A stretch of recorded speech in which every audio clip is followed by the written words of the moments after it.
हो सकती है। तो इसके लिए आप लोगों को बहुत बहुत धन्यवाद।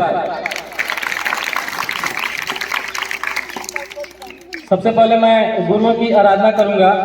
गुरु ब्रह्मा गुरु विष्णु गुरुदेवो महेश्वर गुरु साक्षात परब्रह्म तस्मै श्री गुरुवे नमः। यहाँ पर उपस्थित समस्त गुरुओं को मेरा सादर प्रणाम।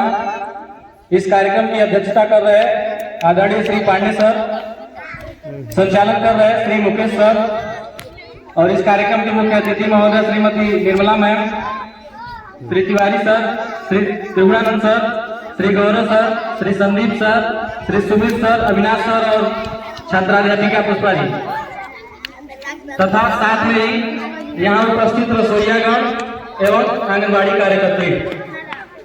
आप सभी लोगों के सहयोग से और सामंजस्य से इस विद्यालय में लगभग 3.5 साल कैसे गुजर गए ये पता ही नहीं चला।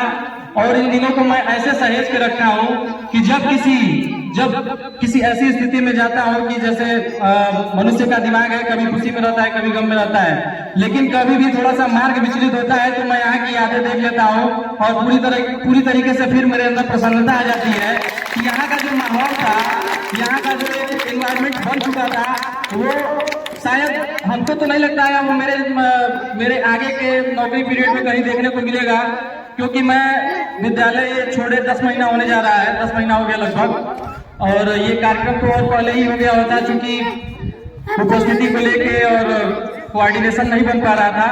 तो खैर जब ही हुआ, ये आज के कार्यक्रम से मैं बहुत ही, अब इसको मैं इसके लिए मेरे पास शब्द नहीं है कि मैं क्या कहूँ आज के दिन के लिए।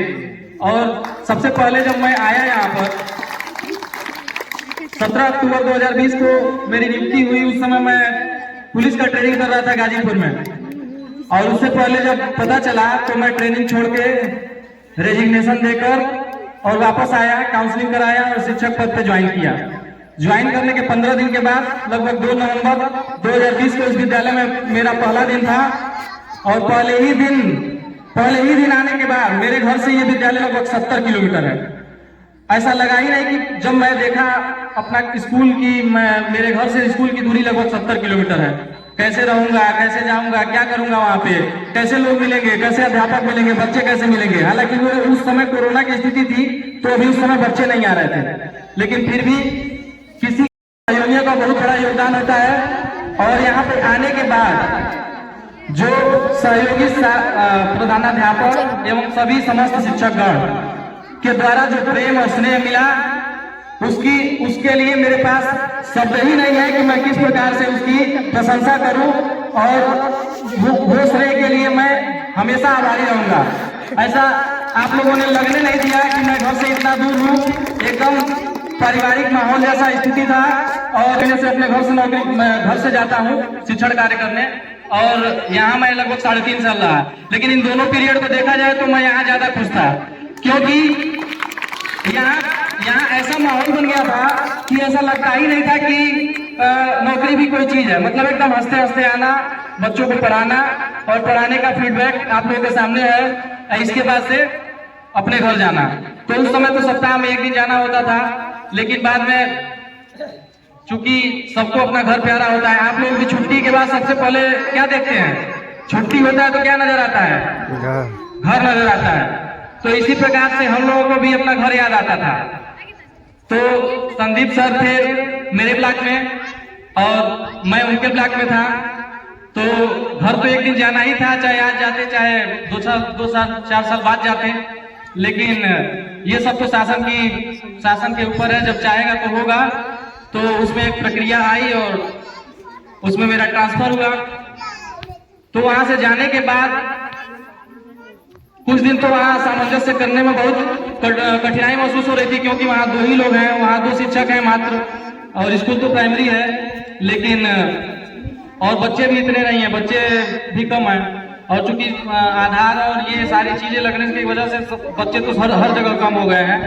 लेकिन फिर भी मेरा वहाँ भी यही प्रयास रहेगा कि जिस लगन और परिश्रम से मैं कंपोजिट विद्यालय बनट्टा समूह में कार्य किया, वही लगन और वही परिश्रम मैं प्राथमिक विद्यालय बड़ारी में भी दूंगा। और मैं अपने तरफ से यहाँ पे उपस्थित समस्त बच्चों को ढेर सारा प्रेम और ढेर सारा स्नेह अर्पित करता हूँ।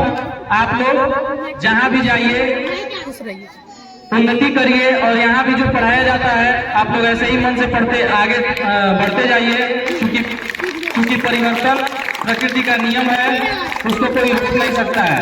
नदियों की धारा को कोई रोक नहीं सकता है, सूर्योदय और सूर्यास्त को कोई रोक नहीं सकता है। इसी प्रकार और चलती भी रहना चाहिए। जैसे कोई भी चीज जब स्थिर हो जाती है तो अच्छी नहीं लगती है। जैसे देखो कि तालाब का पानी अगर रुक जाएगा तो उससे स्मेल आने लगती है, और वही जब बहता रहेगा तो सुगंध मतलब तब नहीं उसमें से स्मेल आती है। तो यही ये प्रकृति की बनाई गई चीजें हैं जिसमें हमेशा परिवर्तन को हमको स्वीकार करना पड़ता है, और इसी को स्वीकार करके हम आगे बढ़ते हैं। तो दो लाइन में कहना चाहूंगा कि कितना मुश्किल है जिंदगी की कहानी लिखना, कितना मुश्किल है जिंदगी की कहानी लिखना, जैसे पानी को पानी से पानी पर पानी लिखना। दो लाइन और कह के मैं अपनी बात समाप्त करना चाहूंगा। कल और आएंगे नगमों की खिलती कलियां चुनने वाले, कल और आएंगे नगमों की खिलती कलियां चुनने वाले, मुझसे बेहतर कहने वाले, तुमसे बेहतर सुनने वाले। बहुत बहुत धन्यवाद।